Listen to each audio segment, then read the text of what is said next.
Hello' সন্মানীয় শিক্ষাগুৰুসকল, তো এইটো ভিডিঅ'ত মই দেখুৱাম শিক্ষা সেতুত ক্লাছ 6 আৰু ক্লাছ 9ৰ ষ্টুডেণ্টক কেনেকৈ আপোনাৰ স্কুলত সোমাব। যিহেতু ক্লাছ 6 আৰু ক্লাছ 9ৰ ষ্টুডেণ্টক এতিয়া এড কৰিব নোৱাৰে শিক্ষা সেতুত।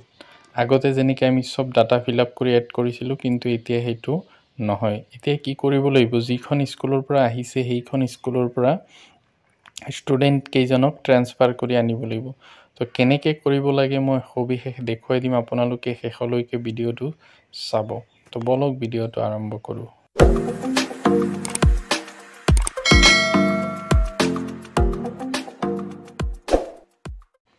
প্ৰথমতে গুগল ক্ৰমত গৈ লিখিব শিক্ষা সেতু as.assam.gov.in। তো তেতিয়া এনেকুৱা এটা পেজ খোল খাব।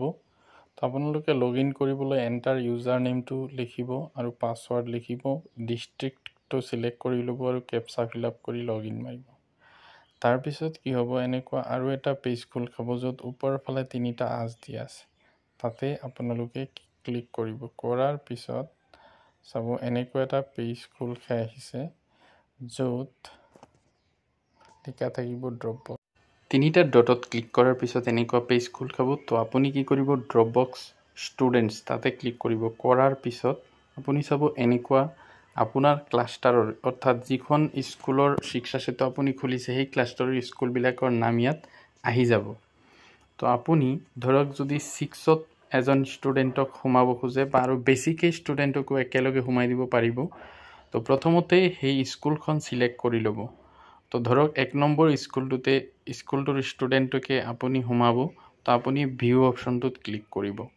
কৰাৰ পিছত তো ইয়াতে মই আৰু এটা কথা কৈ দিছোঁ, ধৰক এতিয়া আপোনাৰ ক্লাষ্টাৰৰ স্কুল নহয়, বেলেগ ক্লাষ্টাৰৰ, তেতিয়া আপুনি কি কৰিব, তেতিয়া এই ওপৰত চাই কাহিকুচি যে লিখা আছে এইটো হ'ল ক্লাষ্টাৰ। তো ইয়াতে আপুনি ছাইডত ক্লিক কৰিলে এই গুৱাহাটীটো হ'ল ব্লক আৰু কামৰূপ মেট্ৰ' জিলা। তো গুৱাহাটী ব্লকৰ যিমান স্কুল আছে, ক্লাষ্টাৰ আছে, চব আহি যাব। ধৰক বেলেগ এটা ক্লাষ্টাৰ আনিলে আপুনি, তাতে অনাৰ পিছত চাৰ্চত ক্লিক কৰিব, তেতিয়া সেই ক্লাষ্টাৰৰ গোটেইকেইটা স্কুল ইয়াতে শ্ব' কৰিব। তো আপুনি যিটো স্কুলৰ পৰা ষ্টুডেণ্টক সোমাব খোজে সেই স্কুলটোক ভিউ কৰিব। এতিয়া ধৰক এনেকুৱাও হ'ব পাৰে আপোনাৰ ডিষ্ট্ৰিক্টৰ নহয়, বেলেগ ডিষ্ট্ৰিক্টৰ পৰা আহিছে, তেতিয়াও আপুনি এই কামৰূপ মেট্ৰ' যে আছে তাৰ ছাইডত ক্লিক কৰিলে বেলেগ ডিষ্ট্ৰিক্ট যিমান আছে চব আহি যাব। তাৰপিছত সেই ডিষ্ট্ৰিক্টৰ ব্লকৰ নাম এই গুৱাহাটী যে আছে তাতে শ্ব' কৰিব। তাৰপিছত সেই ব্লকৰ কোনটো ক্লাষ্টাৰৰ পৰা আহিছে সেই ক্লাষ্টাৰটো ইয়াত চিলেক্ট কৰিব। কৰি চাৰ্চ কৰিলে সেই ক্লাষ্টাৰৰ যিমান স্কুল আছে চবকেইটা ইয়াত শ্ব' কৰিব। তো আপুনি এনেকৈ অসমৰ যিকোনো জিলাৰ ছাত্ৰ ছাত্ৰীক আপোনাৰ শিক্ষা সেতুৰ জৰিয়তে অতি সহজতে ইয়াত সোমাই দিব পাৰিব, নতুনকৈ এণ্ট্ৰি কৰিব নালাগে। তো আপুনি কি কৰিব, ধৰক এতিয়া মই ধৰি লৈছোঁ 1 নম্বৰ স্কুলটোৰ পৰাই সোমাম। তো তাতে ভিউ অপশ্যনটোত ক্লিক কৰিব। কৰাৰ পিছত আপুনি ইয়াতে এটা বস্তু চাব ভালকৈ, যে চিলেক্ট ক্লাছ যে আছে তাতে আপুনি ধৰক যিটো ক্লাছৰ ষ্টুডেণ্টক আপুনি সোমাব, বৰ্তমান সি যি ক্লাছত পঢ়ি আছিলে, এতিয়া আপুনি ধৰক 6ত সোমাব। এতিয়া যদি ভাবে এই চিলেক্ট ক্লাছত যে 6 অপশ্যনটো আপুনি ক্লিক কৰিব, 6 হয়তো নাথাকিব যদি সেইটো LP স্কুল হয়। তো আচলতে 6 নহয়, ইয়াত আপুনি চিলেক্ট কৰিব লাগিব সেই ষ্টুডেণ্টজন মানে আগতে কোনটো ক্লাছত পঢ়িছিলে, ক্লাছ 5ত। তো আপুনি ইয়াত ক্লাছ 5 চিলেক্ট কৰিব, চিলেক্ট ক্লাছত গৈ ক্লাছ 5। তো তেতিয়া ক্লাছ 5ৰ গোটেইকেইটা ষ্টুডেণ্ট ইয়াত শ্ব' কৰিব। ইয়াতে ধৰক 4, 9, 10 এনেকুৱা আছে। তো যেতিয়া আপুনি ইয়াত ক্লাছ 5 লিখিব, তেতিয়া ক্লাছ 5ৰ গোটেই ষ্টুডেণ্ট ইয়াত আহি যাব। তো আপুনি ধৰক যিকেইজন ষ্টুডেণ্টক আপুনি মানে আপোনাৰ স্কুলত সোমাব খোজে সেইকেইজনৰ নাম ইয়াত চাৰ্চ কৰিব। কৰি পেলাই ষ্টুডেণ্টজনক সুধিব দেউতাৰ নাম, ইয়াত দেউতাৰ নাম আছে যিহেতু দেউতাৰ নাম মিলিলে আপুনি কি কৰিব, সেইটো চিলেক্ট কৰি থ'ব। এটা চিলেক্ট কৰিলে এনেকৈ আন এজনক সুধিব। আৰু ইয়াত ধৰক যেতিয়া ক্লাছটো আপুনি 5 চিলেক্ট কৰিব, ক্লাছ 5ৰ গোটেইকেইটা ইয়াতে দেখাব, 9, 10 সেইবিলাক নাথাকে। তো এনেকৈ আপুনি যিমানকেইটা ষ্টুডেণ্ট এটা স্কুলৰ পৰা আহিছে গোটেইকেইটা চাৰ্চ কৰি প্ৰথমতে চিলেক্ট কৰি ল'লে, তেতিয়া আপোনাৰ সময় কম লাগিব, একেবাৰতে হৈ যাব। কৰাৰ পিছত চিলেক্ট কৰাৰ পিছত আপুনি কি কৰিব, ধৰক এনেকৈ চিলেক্ট কৰিলে, কৰাৰ পিছত পুল দ্য ষ্টুডেণ্টছ এইটো অপশ্যনত ক্লিক কৰিব।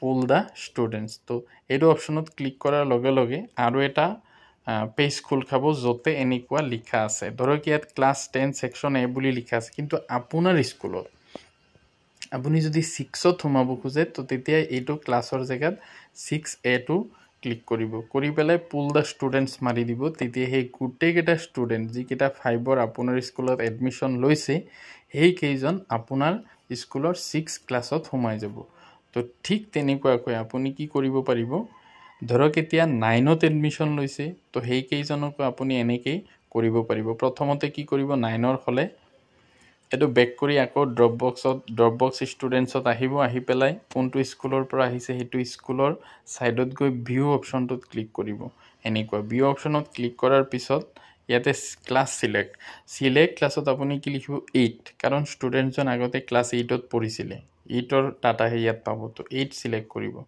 কৰাৰ পিছত 8ৰ গোটেই ষ্টুডেণ্টৰ নাম যিমানবিলাক 8ৰ ষ্টুডেণ্টছ আছে চব আহি যাব তো আপোনাৰ স্কুলত যিকেইজনে এডমিশ্যন লৈছে এজনৰ নাম এই সাৰ্চ অপশ্যনত মানে সাৰ্চ কৰিব আহিব আপুনি এটা টিক মাৰ্ক দি থব এই সাইডত যে বক্স বিলাক আছে তাতে ক্লিক কৰিলেই হ'ল তো ইয়াত টিক মাৰ্ক আহি যাব এনেকৈ সিলেক্ট কৰি পেলাই লাষ্টত কি কৰিব পুল দ্য ষ্টুডেণ্টছ মাৰিব মাৰি পেলাই পুল দ্য ষ্টুডেণ্টছ মাৰাৰ লগে লগে এনেকুৱা এটা অপশ্যন আহিব তাতে আপুনি ক্লাছ 9 সেকশ্যন এ সিলেক্ট কৰিব যদি এক সেকশ্যন এত সোমায় বা সেকশ্যন যদি আপুনি বিত সোমাব খোজে সেইটো অপশ্যন আছে আপুনি ইয়াত সেকশ্যন বি টো ক্ৰিয়েট কৰিব লাগিব সেইটো যদি নাজানে ক'ব কৈ দিম সেইটো স্কুল মেনেজমেণ্টত গৈ পেলাই সেকশ্যন বি এড কৰি ল'ব লাগিব তাৰপিছত ইয়াত কি কৰিব class 9 section A pull the students মাৰি দিব তো গোটেই কেইজন ষ্টুডেণ্ট 8ৰ পৰা আপোনাৰ স্কুলৰ 9ত সোমাই যাব তো এনেকৈ আপুনি 6ৰ বা ক্লাছ 9ৰ ষ্টুডেণ্টক আপোনাৰ স্কুলত শিক্ষা সেতুত অতি সহজেই সোমাব পাৰিব